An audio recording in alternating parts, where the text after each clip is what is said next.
Merci Bertrand. Donc moi, je vais vous présenter Système. Alors, quelque part, ce qui a été dit sur les modalités, sur le fonctionnement, finalement, c'est des choses qu'on va retrouver aussi un petit peu à l'identique côté système. Donc, j'insisterai pas beaucoup. Donc, effectivement, nous, on est un centre technique qui est plus ancien, quelque part, qui est un peu plus vieux. On peut quand même s'accorder sur le fait qu'il y a eu deux grosses parties à système, une qui est vraiment à l'origine du centre, qui est liée en fait à une volonté recherche. Donc, un chercheur qui a voulu associer à son équipe de recherche un pôle d'ingénieurs pour essayer d'amener à des niveaux de maturité les choses qui étaient développées côté recherche un peu plus rapidement. Donc, c'est la première phase de système. Et puis, une deuxième phase qui est liée à la fois la fusion des régions, qui a été une vraie opportunité pour nous, une volonté aussi d'élargir nos thématiques, on va en parler, une rencontre peut-être avec le CATI qui nous a challengé aussi un petit peu à ce moment-là, et qui nous a mis aussi dans une dynamique un peu différente. Donc, comme le CATI, on est CRT depuis 2005. On est aussi ISO 9001 et on a un laboratoire d'essai qui est COFRAC. On est sur 4 sites, donc très néo-aquitains, sauf finalement un peu le sud de la région. Donc sur la Technopole ici, vous avez les moyens d'essai. À l'extérieur de la coupole, en fait, on a nos bureaux. Ensuite, on a un laboratoire d'essai qui est sur le site de Brive, vraiment tout ce qui va être accompagnement au marquage CE, qui est dans un bâtiment qui est partagé avec Prana et Innoveos. Donc, pareil, place forte finalement de nos thématiques au niveau de Brive. On a une personne sur Poitiers, plutôt sur des aspects IoT, et 4-5 personnes à Unitech, à Pessac en ce moment, plutôt sur tout ce qui est microélectronique. Et donc sur le positionnement de système, en fait, on a trois axes sur lesquels on accompagne nos partenaires. Un qui est vraiment prédominant, donc c'est la partie vraiment accompagnement au développement technique. Donc comment on aide nos partenaires en fait à développer plus rapidement des produits innovants dans notre domaine d'application à nous, qui vont être au niveau de tout ce qui est objet communicant, radar ou ces sujets-là, donc ce qu'on appelle nous l'électronique hyperfréquence, avec un vrai focus pour avoir un impact sur nos partenaires TPE, PME, ETI, même si on travaille quand même pas mal aussi avec des grands groupes. Donc ça représente pratiquement 80 à 90% de notre activité. Le deuxième point, c'est plutôt un volet formation. Comment on accompagne un peu les industriels à monter à bon niveau technique sur des sujets qui ne sont pas forcément ceux de base de leur entreprise. Et donc là, on s'appuie sur un centre de formation qui s'appelle Pilar, en fait, qui est intégré dans un autre CRT qui s'appelle Alphanov. Donc on a la chance d'avoir Alphanov aussi à Limoges qui va pouvoir se développer dans le cadre de ce nouveau bâtiment. Il y aura également Pila qui sera présent et avec des salles dédiées qui nous permettront de faire sur la partie photonique des formations telles qu'elles sont au catalogue aujourd'hui, mais également sur la partie électronique hyperfréquence. Et le dernier point, c'est de la diffusion technologique. C'est un petit peu ce qu'on va faire aujourd'hui. C'est comment, en fait, aussi, on arrive à donner un niveau d'information à nos partenaires pour qu'ils soient au courant un petit peu de l'état de l'art et de ce qui se fait dans nos thématiques. Donc, sous forme de newsletters, d'informations, de notes qu'on peut transmettre, ou également sur un côté journée technique comme peuvent être Tektronix. Sur la différenciation, effectivement, nous, on est une quarantaine de personnes très électroniques hyper. Alors, du point de vue peut-être extérieur, on a l'impression que c'est tout la même chose et les gens chez nous ont tous l'impression d'être, alors on n'est pas 3 CRT, mais ils ont tous l'impression de faire des choses très différentes. La force qu'on va avoir finalement, c'est qu'on va être un des seuls centres à être capable de travailler sur l'intégralité des composants qui vont être sur une chaîne de communication électronique.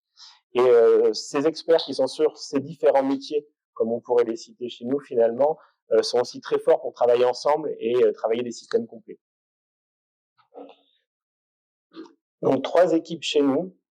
Une équipe qui est vraiment spécialiste sur le design de composants. Donc là, on va aller sur le composant intégré jusqu'au composant volumique. On l'a dit, système, c'est 28 ans d'existence avec une vraie expertise sur la partie antenne. Donc c'est peut-être là qu'on a le plus gros potentiel. Et une maîtrise à 360 degrés de ce qu'est l'antenne d'aujourd'hui et j'espère celle de demain d'ailleurs aussi. Et donc après, on va travailler aussi tout ce qui est derrière l'antenne et notamment jusqu'à la partie circuit intégré.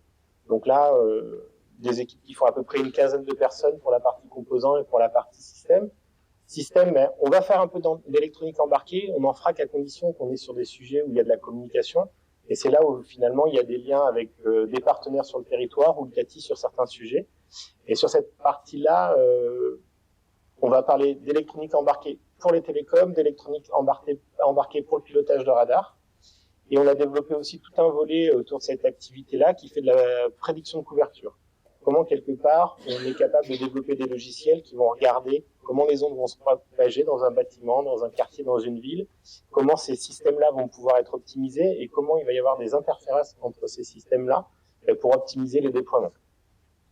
La troisième équipe, en fait, est vraiment en support des deux premières. C'est tout un volet de mesure. Donc, on va développer des méthodes de mesure un peu particulières, de la caractérisation de matériaux, des bancs d'essai, des bancs de test, pour nous, pour nos partenaires, ou complètement transférables à nos partenaires.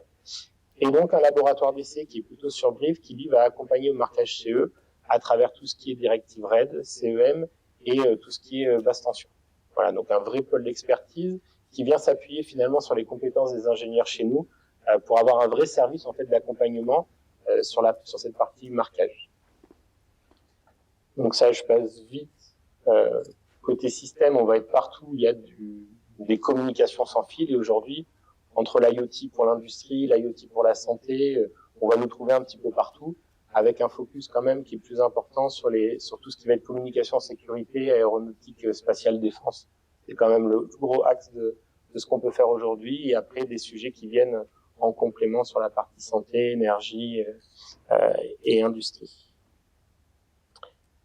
Donc le modèle qui est vraiment le nôtre, c'est un positionnement entre la recherche et l'industrie. C'est un vrai sujet sur lequel les centres techniques vont être challengés. Comment on arrive à prendre ce qui vient de la recherche pour l'appliquer à des problématiques industrielles. Donc notre rôle est vraiment là. On est très marqué XLIM. Vous avez vu sur nos positions géographiques, 3 sur 4 sont très proches du laboratoire.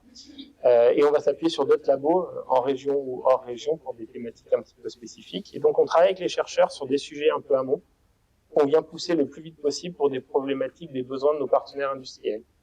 Donc juste sur l'image, c'est à un instant donné, les partenaires avec qui on travaillait. Ce qui est intéressant de voir, c'est porteurs d'idées jusqu'au grand groupe, en passant des métiers, il y a le grand, donc on va dire l'interrupteur, c'est un peu plus que ça, hein, on est d'accord. On va dire l'interrupteur sur des sujets santé ou sur du spatial. Et on va aussi avoir la faculté de s'appuyer sur des pôles et des clusters, gagner en visibilité, monter des projets structurants, et d'autres centres techniques pour venir compléter un petit peu le panel technique qui est le nôtre.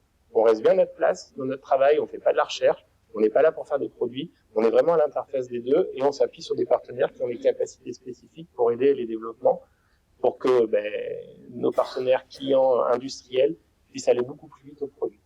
On travaille aussi avec eux pour remonter des besoins qui sont ceux de demain et travailler sur des projets, sur des thèses ou des choses comme ça avec la recherche pour faire que la boucle soit complète. J'ai mis quelques exemples, mais je vais passer très vite parce que de toute façon dans la journée il y a des choses qui seront montrées. Juste pour présenter sur la partie antenne, donc de l'antenne intégrée, donc une vraie compétence sur l'intégration d'antennes dans leur contexte d'utilisation, avec une compétence matériaux qui fait que, comme on maîtrise bien les matériaux qui sont à proximité de l'antenne, on est capable de designer l'antenne parfaite pour l'application. Le deuxième, on voit à peu près de quoi on parle, donc plutôt des antennes côté aéro. On a quelques beaux sujets, notamment un qui a été porté au Bourget avec le pôle Alpha RLH, sur des antennes qui vont être intégrées dans les pare-brises d'avion. Troisième, on va être sur des antennes un peu plus de puissance, plutôt sur des applications militaires. On a parlé de microélectronique. Sur le principe, on a une équipe qui s'est montée maintenant il y a 4 ans, je crois, à peu près, pour se positionner vraiment sur un sujet qui a encore pris plus d'ampleur avec le Covid, c'est comment on récupère un petit peu la main sur le design de composants, comment quelque part on récupère un petit peu d'indépendance, de souveraineté. Donc, le système s'est positionné sur le design de composants, soit sur du pilotage rapide, soit des composants purement RF. Et donc, on a un projet dans le cadre de France Relance ou France 2030, toujours un peu compliqué à savoir exactement parce que ça change de label, mais qui permet en fait de ramener sur un partenaire et un centre technique qui est Alphanov, un nouveau composant qui vont leur permettre d'être plus indépendants et de prendre de l'avance par rapport à la concurrence internationale sur le pilotage de jet laser notamment. On va travailler aussi des capteurs, comme je disais, objets communicants, mais nous, ce qui nous intéresse, c'est la partie communicante, des sujets radars, une petite image au milieu de la partie prédiction de couverture. Donc, ce qui parle beaucoup, c'est comment on optimise un petit peu les bornes Wi-Fi chez soi. Maintenant, vous projetez dans une problématique aéronautique, comment on vient placer finalement les bornes aux meilleurs endroits déjà pour qu'elles embêtent peut-être pas trop les autres objets qui vont être dans l'avion, c'est plutôt pas mal. Et comment on minimise le nombre d'éléments. Souvent, dans tout ce qui est déploiement radio, on a tendance à mettre le curseur toujours au maximum et on oublie un petit peu de faire de la vraie optimisation. Donc, nos logiciels permettent de faire ça. Et puis, on va avoir des sujets, donc il y a des choses que vous verrez sur le stand, sur tout ce qui est apport d'énergie à distance, tout ce qui va être aussi capteur de détection sans contact pour les personnes âgées notamment. Et donc, pour conclure, alors, s'il y en a qui le souhaitent, on peut regarder dans le rez-de-chaussée, en fait, on a des bases de mesure. Donc, celle-ci, c'est les bases qu'on a à Brive. Donc, on a plusieurs bases de mesure comme celle-ci. On en a une qui est au rez-de-chaussée qu'on va voir juste après. Si certains sont intéressés à la pause à midi de faire un petit tour, ça peut être l'occasion. Donc, des bases de mesure d'antenne, des bases de mesure CEM. Et donc, comme je vous le disais, sur FTR, une base compacte qui permet de faire des mesures de 8 à 110 gigas, de la caractérisation de matériaux et puis des moyens de prototypage en propre.